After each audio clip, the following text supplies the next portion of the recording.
ரேபரேலி தொகுதி ரொம்ப முக்கியமான தொகுதி. ரேபரேலி அமைத்தி ரெண்டுமே காங்கிரஸ் கோட்டை என்று கருதப்படுகிறது. ரேபரேலி தொகுதி சோனியா காந்தி தேர்தல் அரசியலுக்கு வந்த பிறகு தொடர்ச்சியாக ஐ திங்க் 4 முறையோ 5 முறையோ 2004, 2009, 2014, 2019 வெற்றி பெற்றிருக்கிறார். 19 எலெக்ஷனில் மொத்தமுள்ள 80 தொகுதிகளில் 79 தொகுதிகளில் காங்கிரஸ் தோற்கடிக்கப்பட்டது. இத்தனைக்கும் ராய்பரேலியிலையும் அமைதியிலையும் பகுஜன் சமாஜ் பார்ட்டியும் சமாஜ்வாதி பார்ட்டியும் நாங்கள் காங்கிரஸுக்காக விட்டுக் கொடுக்கிறோம். இன்றைக்கு காலையில் காங்கிரஸ் அறிவித்திருக்கக்கூடிய தேர்தல் வேட்பாளர் பட்டியலில் அமைதியில் KL சர்மா ஒரு லாங் டைம் காங்கிரஸ் லாயலிஸ்ட் ராய்பரேலியில் ராகுல் காந்தி நிற்பதாக அறிவிக்கப்பட்டிருக்கிறது. மோடி ஆங்கிளில் பார்க்கும்போது 26ஆம் தேதி அமேத்தி ராய்பரேலியில் வச்சிருக்கோம். அப்போ ராகுல் Gandhi will be forced to take 1 seat. ஒரே நேரத்தில் 2 இது போட முடியும். அவங்க மிஸ் பண்ணிட்டாங்க. ஆனால் அதை அவங்க ஏன் பண்ணாங்க? அவ்வளோ ஏமாளிகள் கிடையாது மோடியும் அமித்ஷாவும். அவங்க என்ன கால்குலேஷன் பண்ணாங்கன்னு தெரியல. இப்போ நீங்கள் ஒரு விஷயம் புரிஞ்சுக்கோங்க. வயநாடுலையும் ஜெயிச்சு ராய்பரேலிலையும் ராகுல் காந்தி ஜெயிச்சுட்டாருன்னு வச்சுக்கோங்க. எதை ராஜினாமா பண்ணுவார்? ஒரு தொகுதி ராஜினாமா பண்ணியும் எதை ராஜினாமா பண்ணுவார்? 2 தொகுதியில் போட்டிடுறாங்க இல்லையா? இப்போ நிறைய பேர் அந்த மாதிரி போட்டியிட ஆரம்பிச்சுன்னா பெரிய அளவில் சிக்கல் போகணும். 10 வேட்பாளரும் 2 தொகுதியில் நிற்கிறான்னு வச்சுக்கோங்க. 10 வேட்பாளரும் 2 தொகுதியில் ஜெயிச்சிடறான். 10 வேட்பாளரும் ஒரு தொகுதியை ராஜினாமா பண்ணணும். அப்போ 10 தொகுதிக்கு அசம்பிளி எலெக்ஷன், பார்லிமெண்ட் எலெக்ஷன் வருது. இது கேலி கூத்து தானே. 2 தொகுதியில் போட்டிடுறதையும் தாண்டி உத்தரப்பிரதேசத்தில் ராகுல் காந்தி அவர்கள் போட்டிடுறது ஒரு பாசிட்டிவாக முடியுமா? அவங்க கொடுக்க விரும்புகிற சிக்னல் என்னன்னா, நாங்கள் யூபியை விட்டு விலகி ஓடலை. யூபியோட முக்கியத்துவம் தேசிய அரசியல் என்னவென்பது எங்களுக்கு நன்றாக தெரியும். அதனால தான் நாங்கள் இந்த முடிவை எடுத்திருக்கிறோம். We want to send a political மெசேஜ்ன்றாங்க அவங்க. அது தெளிவாக புரியுது. It's a political message. இது போன்று அரசியல் சார்ந்து எக்ஸ்க்ளூசிவான வீடியோக்களை தொடர்ந்து காண ஆகாயம் வாய்ஸ் சேனலை சப்ஸ்கிரைப் பண்ணுங்க. ஆகாயம் வாய்ஸ் நேயர்களுக்கு வணக்கம். இன்றைக்கு நம்மோடு நேர்காணலுக்காக மூத்த பத்திரிகையாளர் மற்றும் அரசியல் திறனாய்வாளர் திருமிகு மணி அவர்கள் நம்மோடு இருந்திருக்கிறார். அவரோடு பேசலாம். சார் வணக்கம். வணக்கம். தேர்தல் களம் பரபரப்பான கட்டத்தை எட்டியிருக்குது. உத்தரப்பிரதேசத்தில் காங்கிரஸோட கோட்டைனா அமைதி தொகுதியையும் ரேபரேலி தொகுதியும் சொல்லலாம். இந்திரா காந்தி முதல் சோனியா காந்தி வரை வென்ற தொகுதி ரேபரேலி. சென்ற முறை அமைதி தொகுதியில் ராகுல் காந்தி அவர்கள் ஸ்மிருதி இரானியிடம் போட்டியிட்டு தோல்வியடைந்தார். இந்த முறை அமைதியிலே நிற்க போறாரா அப்படிங்கிற ஒரு கேள்வி எழுந்த சூழலில் ரேபரேலி தொகுதியை தேர்ந்தெடுத்திருக்கார். இன்றைக்கு காலையில் அதிகாரப்பூர்வமான அறிவிப்பு வெளியாக இருக்குது. எப்படி சார் பார்க்குறீங்க? ஆமாம், ரேபரேலி தொகுதி உத்தரப்பிரதேசத்தில் 80 தொகுதிகள். அதில் ரேபரேலி தொகுதி ரொம்ப முக்கியமான தொகுதி. ரேபரேலி அமைத்தி ரெண்டுமே காங்கிரஸ் கோட்டை என்று கருதப்படுகிறது. இந்திரா காந்தி பிரதமராக இருந்த இந்திரா காந்தி அவர்கள் பலமுறை அங்கிருந்து வெற்றி பெற்றிருக்கிறார். ஐ திங்க் 67, 71, 77 தோத்தாங்க, 80 மறுபடியும் ஜெயிச்சாங்கன்னு நினைக்கிறேன். ராஜீவ் காந்தி 91 அவர் தேர்தல் முடிஞ்சு கொல்லப்பட்டார். அதனால் அவர் வாக்கு எண்ணிக்கை போது வெற்றி பெற்றதா அறிவித்தாங்க. பட் ஒரு பிரயோஜனம் இல்லாமல் அப்புறம் பை எலெக்ஷன் நடந்தது. ரேபரேலி தொகுதி சோனியா காந்தி தேர்தல் அரசியலுக்கு வந்த பிறகு தொடர்ச்சியாக ஐ திங்க் 4 முறையோ 5 முறையோ 2004, 2009, 2014, 2019 வெற்றி பெற்றிருக்கிறார். 19 எலெக்ஷனில் மொத்தமுள்ள 80 தொகுதிகளில் 79 தொகுதிகளில் காங்கிரஸ் தோற்கடிக்கப்பட்டது. இத்தனைக்கும் ராய்பரேலிலையும் அமைதியிலையும் பகுஜன் சமாஜ் பார்ட்டியும் சமாஜ்வாதி பார்ட்டியும் நாங்கள் காங்கிரஸுக்காக விட்டுக் கொடுக்குறோம். ஏன்னா காங்கிரஸோட தேர்தல் உடன்படிக்கை எட்ட முடியாமல் இந்த 2 தொகுதியை மட்டும் ராய்பரேலி அமைத்தியை விட்டுக் கொடுக்குறோம். நேரு காந்தி ஃபேமிலிக்குன்னு விட்டு கொடுத்தாங்க. ராய்பரேலியில் சோனியா காந்தி ஜெயிச்சாங்க. பட் அமைத்தியில் ராகுல் காந்தி தோற்கடிக்கப்பட்டார். அதனால தான் அவர் இப்போ லாஸ்ட் டைமே 2019 தெரிஞ்சு தான் வயநாடுக்கு நகர்ந்தார். அவர் இந்த முறை வயநாட்டில் அவர் போட்டியிடும்போது அமைதியில் போட்டிடுவாரா என்ற சந்தேகம் வந்தது. இன்றைக்கு காலையில் காங்கிரஸ் அறிவித்திருக்கக்கூடிய தேர்தல் வேட்பாளர் பட்டியலில் அமைதியில் KL சர்மா ஒரு long time Congress loyalist. Indira Gandhi காலத்திலேருந்து இருக்கார். 50-60 வருஷமாக, 50 வருஷத்துக்கு மேலே அவர் போட்டியிடுகிறார். அங்கே ஸ்மிருதி இரானிக்கு தான் வாய்ப்புகள் அதிகம். ஸ்மிருதி இரானியின் வெற்றி வாய்ப்புகள் அமைதியில் பிரகாசமாக இருக்கின்றன. ராய்பரேலியில் சோனியா காந்தி லாஸ்ட் டைம் ஜெயித்தவங்க, 4-5 தடவை ஜெயித்தவங்க. அவங்க இந்த தடவை போட்டியிட முடியாமல், ஏன்னா அவர் உடல்நலம் குன்றி இருக்கிறார். கடந்த சில ஆண்டுகளாகவே அவர் சிகிச்சை பெற்று வருகிறார். சோனியா காந்தி ராஜ்யசபாவுக்கு போயிட்டாங்க. ராஜஸ்தான்லேருந்து ராஜ்யசபா போயாச்சு. ஸோ ராய்பரேலியில் பிரியங்கா காந்தி நிற்பாங்க, அமைதியில் ராகுல் நிற்பாருலாம் பேசினாங்க. அல்லது அமைதியில் பிரியங்கா, ராய்பரேலியில் ராகுல் காந்தி இப்படி சொன்னாங்க. அதுக்கு இன்றைக்கு கரெக்டாக பிரியங்கா நிற்கலை. ராபர்ட் வாத்ரா பேரும் அடிப்பட்டது. பிரியங்கா கணவர், அவருக்கும் சீட் இல்லை. ராய்பரேலியில் ராகுல் காந்தி நிற்பதாக அறிவிக்கப்பட்டிருக்கிறது. இன்று 3ஆம் தேதி கடைசி நாள் வேட்புமனு தாக்கல் செய்வதற்கு. ஐ திங்க் எலெக்ஷன்ஸ் அங்கே 20ஆம் தேதி நினைக்கிறேன். 20th அன்றைக்கி எலெக்ஷன்ஸ் நடக்குது. அதற்கு முன்னதாக 15 நாள் பிரச்சாரம் இருக்கும். வாகன அணிவகுப்புடன் ரேலியாக போய் அவர் அங்கே போட்டி போட போகிறார். சமாஜ்வாதி கட்சியோட இந்த தடவை கூட்டணியில் இருக்காங்க. இதுதான் இப்போதைக்கு இருக்கக்கூடிய நிலவரம். ரேபரேலியில் ராகுல் காந்தி அவர்கள் நிற்கிறார் இல்லையா? ஏற்கனவே அமைதி தொகுதியில் ஏன் நிற்கல அப்படிங்கிற ஒரு கேள்வியை கண்டிப்பாக பாஜகவினர் முன் வைப்பாங்க. தோல்வி பயத்தில் தான் அவர் அமைதியிலேருந்து ரேபரேலி போகிறாரு அப்படி முன் வச்சாலுமே இங்கே வெற்றி வாய்ப்பு எப்படி நினைக்கிறீங்க? இல்லை, இந்த வெற்றி வாய்ப்பை பற்றி சிவா நம்ம பேசுவது என்பது, நான் சாதாரணமாக வெற்றி வாய்ப்பை பற்றி இது வரைக்கும் என்னுடைய அங்கே நின்னா தோல்வி அடைவோம் அப்படின்னு தெரிஞ்சு இங்கே வராரு அப்படின்னா அவர் ஒரு கால்குலேஷன் வந்திருப்பார் இல்லையா? நேச்சுரலி எனக்கு புரியுது நீங்கள் கேட்குற கேள்வி. நான் பொதுவாக என்னுடைய இந்த விஷயத்தில் என்னுடைய கருத்து என்னன்னு கேட்டிங்கன்னா, கடந்த ஒரு மாத காலமாகவே நம்ம பேசியிருக்கோம், பல தடவை பேசியிருக்கோம். நான் வேறு சிலருக்கும் பலருக்கும் நான் பேசியிருக்கேன். இந்த வெற்றி வாய்ப்புகளை பற்றி நான் சாதாரணமாக நீங்கள் பார்த்தீங்கன்னா அவ்வளோ உறுதியாக பேசுகிறதே கிடையாது. ஏன்னா அது மாறலாம். எக்ஸப்ட் தமிழ்நாட்டில் 40 சீட்டு ஜெயிக்குன்றது நான் உறுதியாக திரும்ப சொல்கிறது 4-way கண்டெஸ்ட்ன்றதுனால. ஒருவேளை அப்படி இல்லாமல் போச்சுன்னா அது எதனுடைய அறிகுறின்றதையும் நான் சொல்லியிருக்கேன். இந்த இண்டிவிஜுவல்ஸோட வெற்றி வாய்ப்புகளை பற்றி நான் எப்பயுமே வந்து பேசுகிறது கிடையாது. டு லார்ஜ் எக்ஸ்டென்ட் ரொம்ப அரிதினும் அரிதான நிகழ்வாக பேசியிருக்கலாம். 99% நான் வந்து இந்த வெற்றி வாய்ப்புகளை குறித்து பேசுகிறதே கிடையாது. ராய்பரேலியை பொறுத்த வரைக்கும் லாஸ்ட் டைம் காங்கிரஸ் ஜெயித்த ஒரே ஒரு சீட் 19. 22 அசம்பிளி எலெக்ஷனில் பார்த்தீங்கன்னா மொத்தம் இருக்க 403 சீட்டில் காங்கிரஸ் 2 சீட்டு ஜெயிச்சது. 1.5% தான் மேக்ஸிமம் ஓட் பேங்க் காங்கிரஸுக்கு. சமாஜ்வாதி பார்ட்டியோடு சேர்ந்துருக்காங்க, 25% இருக்குது. அது எந்த அளவுக்கு 13 சீட்டு 17 சீட்டு காங்கிரஸ் நிற்குது. அவுட் ஆஃப் 80 63 சமாஜ்வாதி, 17 காங்கிரஸ் அங்கே நிற்கிறாங்க அலைன்ஸில். வெற்றி வாய்ப்புகளை பற்றி நம்மளால் உறுதியாக எதுவும் சொல்ல முடியாது. யூபிஏல ராகுல் காந்தி சோனியா காந்தி நிற்காமல் சோனியா ராஜ்யசபா ரூட்லேயும் ராகுல் வயநாட்டில் மட்டும் போயிட்டாருன்னா இது தோல்வியை காங்கிரஸ் ஒப்புக்கொண்டதற்கு சமம். தேர்தலுக்கு முன்னாலேயே, வாக்கு எண்ணிக்கைக்கு முன்னாலேயே காங்கிரஸ் தோல்வியை ஒப்புக்கொண்டதற்கு சமம் என்று தான் கருதப்படுகிறது. ஏன்னு கேட்டிங்கன்னா, பாலிடிக்ஸ்ன்றது வந்து வெறும் வெற்றி தோல்வி மட்டும் இல்லை, பர்செப்ஷன். அது வந்து நீங்கள் யூபி பாலிடிக்ஸை பற்றி சொல்லுவாங்க போகும்போது, power to Delhi goes through UP. Uttar Pradesh அரசியலை கட்டுப்படுத்துவர்கள் தான் தேசிய அரசியலை கட்டுப்படுத்துவார்கள். இது வெறும் நம்பர்ஸ் கேமில் மட்டும் கிடையாது, 80 சீட் இருக்கின்ற அந்த எண்ணிக்கையில் மட்டும் கிடையாது, in terms of political power. அதனால தான் நீங்கள் பார்த்தீங்கன்னா நரேந்திர மோடி 2014 குஜராத் யூபி 2லேயும் நின்று ஜெயித்தார். வாரணாசி அப்புறம் குஜராத்தில் ஒரு தொகுதி. 2 இதுலேயும் ஜெயித்த பிறகு அவர் குஜராத் தொகுதியை தான் ராஜினாமா பண்ணார். தான் சொந்த தாய் மாநிலத்தை ரிசைன் பண்ணிவிட்டு யூபி சீட்டை தான் அவர் தக்க வச்சுக்கிட்டார் 2014. 19 அவர் ஒரு இடத்துல தான் போட்டிக்கிட்டார் வாரணாசியில். இப்போயும் அவர் ஒரு இடத்துல தான் போட்டியிடார் வாரணாசி. தான் சொந்த மாநிலத்தில் அவர் போட்டியிடலை. ஏன்னா தட்ஸ் அ பொலிட்டிக்கல் மெசேஜ். யூபியில் யார் ஜெயிக்கிறாங்களோ அவங்க தான் பிரைம் மினிஸ்டர் ஆக முடியுன்றது தான் பரவலாக இருக்கக்கூடிய கருத்து.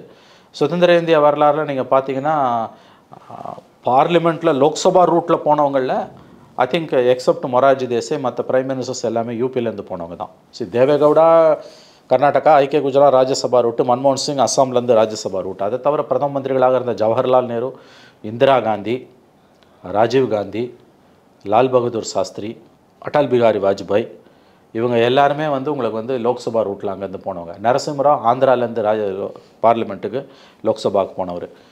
ஐக்கிய குஜராத் ராஜ்யசபா ரூட்டு, மன்மோகன் சிங் ராஜ்யசபா ரூட்டு, தேவேகவுடா கர்நாடகாவிலேருந்து போனவர். ஐ திங்க் ஒரு ராஜ்யசபாவோ லோக்சபான்னு தெரியல, அவரும் அந்த ரூட்டில் போனவர் தான். அவர் வந்து கர்நாடகா மாநிலத்திலேருந்து போனவர். ஸோ பெரும்பாலானவங்க பார்லிமெண்ட் லோக்சபா ரூட்டுன்றது வந்து இதுதான், யூபி வழியாக போகிறதும். ஆனால் இட்ஸ் அ பொலிட்டிக்கல் இம்ப்ளிகேஷன் ஜாஸ்தி அதில். இன்றைக்கி காங்கிரஸ், அதுவும் வந்து வலுவான கட்சியாக இருக்கக்கூடிய காங்கிரஸ் யூபியிலேருந்து மொத்தமாக போட்டி போடாமல் விலகிடுச்சு. டெல்லியில் சொல்கிறது என்னென்னா, மீடியா சர்க்கிள்ஸில் Congress walked out of UP, நீங்கள் எங்கே நாட்டை ஆள போகிறீங்கன்ற மாதிரி தான் பேச்சுகள் வந்தது. அதனால தான் வந்து இதோட பொலிட்டிக்கல் இம்ப்ளிகேஷன்ஸ்க்காக மட்டும்தான், ஒரு குறியீட்டு அளவில் இது ரொம்ப முக்கியமானது. பாலிடிக்ஸ்ன்றது வெறும் வெற்றி தோல்வி மட்டும் இல்லை, பர்செப்ஷன்றதுனால ராகுல் காந்தி ராய்பரேலியில் இன்றைக்கி போய் நிற்கிறாரு. அவங்களோட கோட்டை அது. வெற்றி வாய்ப்புகளை பற்றி நான் வந்து பேச விரும்பலை, எனக்கு தெரியல. கடந்த கால வரலாறை வச்சு பார்க்கும்போது ஏஸ் அன் எட்ஜுன்னு தோணுது. பட் அது ஒவ்வொரு எலெக்ஷன்லேயும் அது மாறுது. அதனால் அதை நம்ம வந்து பெரிதாக பேச முடியாது. இப்போ வயநாடில் அவர் நிற்கிறது, அநேகமாக வயநாடில் வெற்றி உறுதி அவருக்கு. அது மட்டும் என்னால் சொல்ல முடியும். எல்லாமே positive generally in terms of possibilities பார்த்தீங்கன்னா வயநாட்டில் அவருக்கு வெற்றி வாய்ப்பு உறுதி. அதனால தான் வயநாடு தேர்தல் முடிந்த உடனே இந்த அனௌன்ஸ்மெண்ட் வருதா? அது வந்து எலெக்ஷன் கமிஷனை கேட்கணும். அவங்க வந்து நீங்கள் ஐ திங்க் இவங்க ஏன் வந்து எனக்கு எலெக்ஷன் கமிஷன் மோடி கண்ட்ரோலில் இருக்குன்னா, காங்கிரஸை வந்து இன்னும் செக்மேட் பண்ணுறதுக்கு செகண்ட் ஃபேஸ்லேயே போத் யூபியில், ஏன்னா யூபியில் ஒவ்வொரு ஃபேஸ்லேயும் 11 தொகுதி போகுது.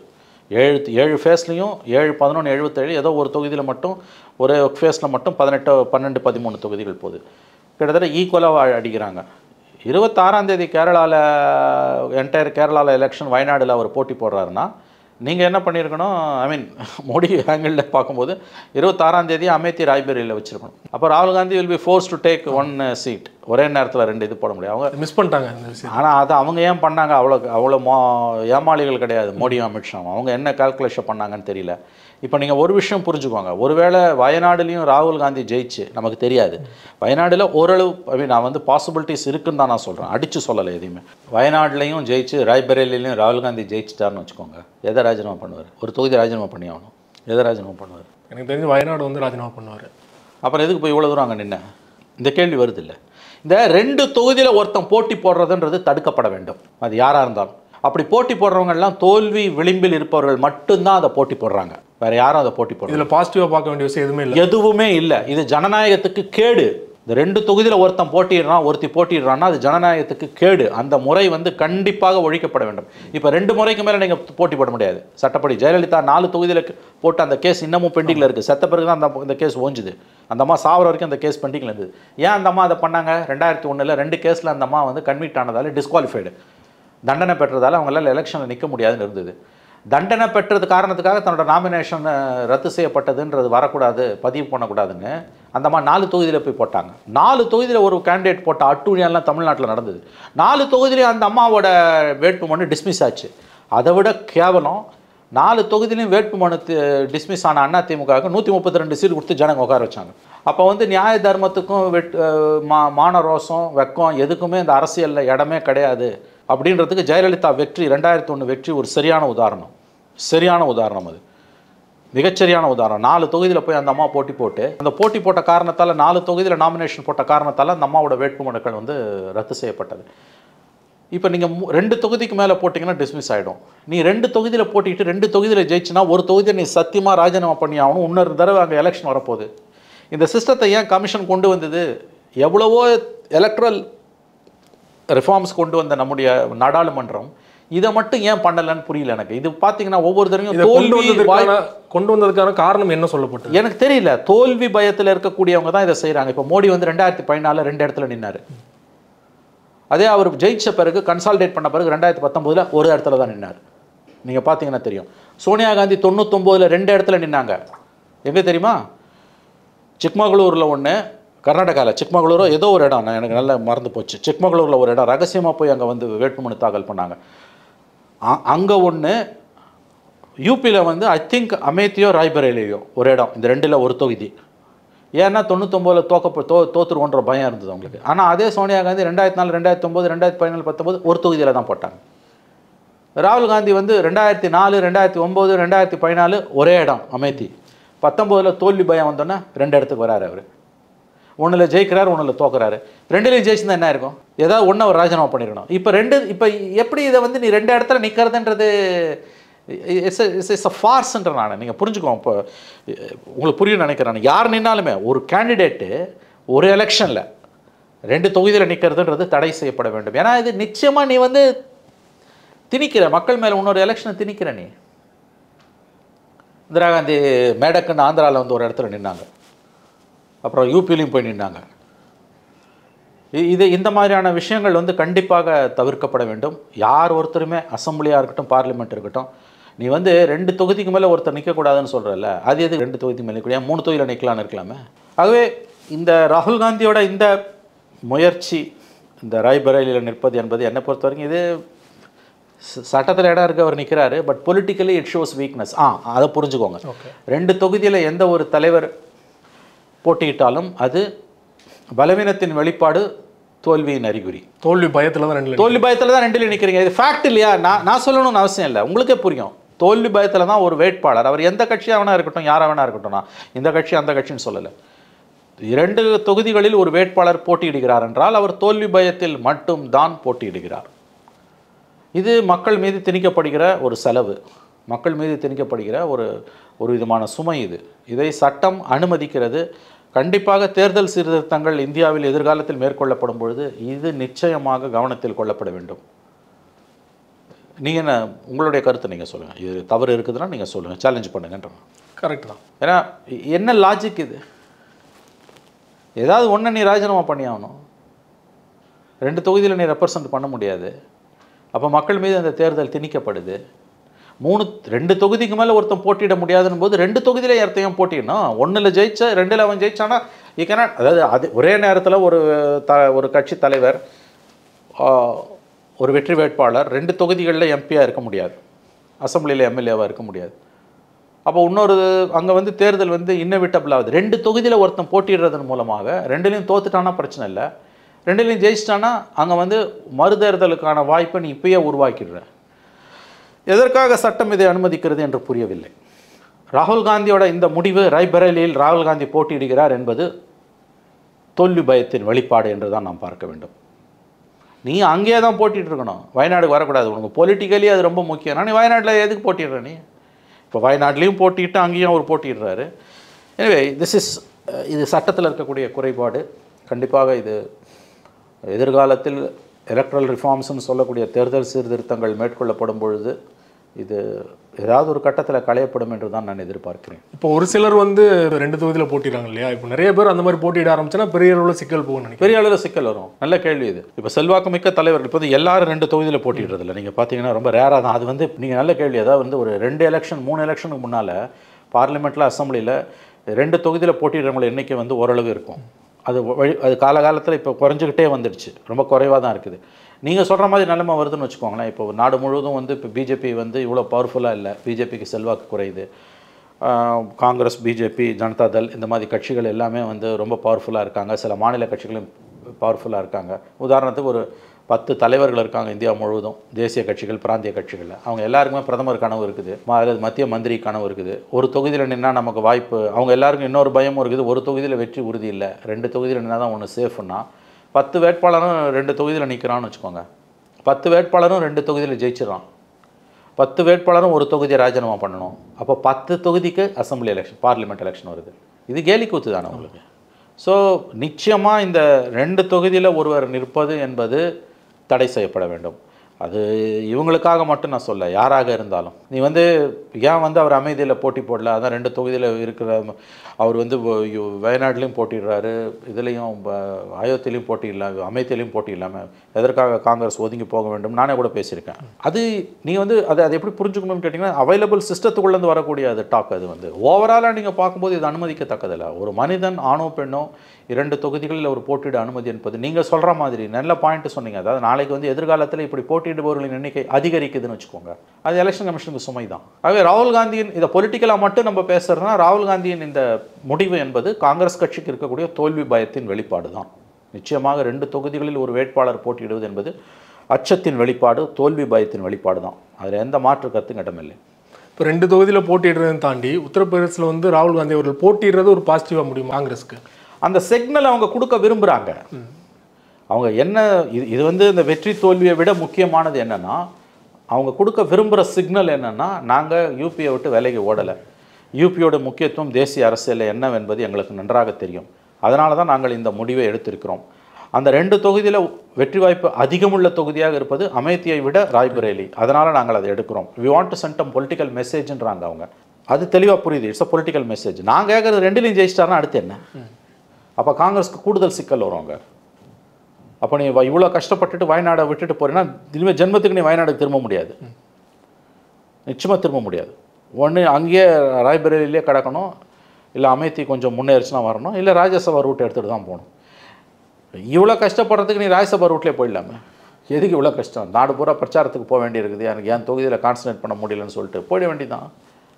பட் அங்கே என்ன சிக்கல் வரும்? நீ வந்து குறியீட்டு அளவில் வந்து இந்த தேசத்தோட பிரதம மந்திரிகளாக இருந்தவங்க எல்லாருமே லோக்சபாவில் ஜெயிச்சு போனவங்க தான், எக்ஸப்ட் மன்மோகன் Singh and I think I K Gujral just ஒரு 9 மாதம் தான் அவர், ஏப்ரல் டு பிப்ரவரி 10 மாதம் தான் அவர் பிரைம் மினிஸ்டராக இருந்தார். அவர் மன்மோகன் சிங் 10 வருஷம் பிரைம் மினிஸ்டராக இருந்தார். பட் ஒரு தடவை கூட அவர் மக்களை சந்தித்தது கிடையாது, அவர் ராஜ்யசபா ரூட்டு தான். ஆனால் மக்களால் சந்தித்து வெற்றி பெற்றவங்க தான் அவரை தேர்ந்தெடுக்கிறாங்க. அந்த ரூட்டு இருக்க வரைக்கும் நீங்கள் அதை குறை சொல்ல முடியாது. ராஜ்யசபான்ற ஒரு கான்செப்ட் இருக்க வரைக்கும் அதில் போகிறத நீங்கள் குறை சொல்ல முடியாது. பொலிட்டிக்கலி அதோட இம்பார்ட்டன்ஸ் நீ மக்களவையிலேருந்து போகணும், மக்களால் தேர்ந்தெடுக்கப்படணுன்றது தான். அந்த மெசேஜை காங்கிரஸ் கொடுக்க விரும்புது. நாங்கள் உங்களை விட்டு விலகவில்லை. யூபியில் ராய்பரேலி அமைதியும் காங்கிரஸ் கோட்டை 75 வருஷமாக இந்திரா காந்தி, ராஜீவ் காந்தி, சோனியா காந்தி எல்லாரும் நின்ன தொகுதி, அதனால் ராகுலும் வந்து நிற்கிறாருன்னா அவங்க அந்த மெசேஜை அவங்க கொடுக்க விரும்புகிறாங்க, அவ்வளோதான். ரொம்ப நன்றி சார், உங்கள் நேரத்தை ஒதுக்கி பல்வேறு தகவல் எங்களோட பயந்து. நன்றி.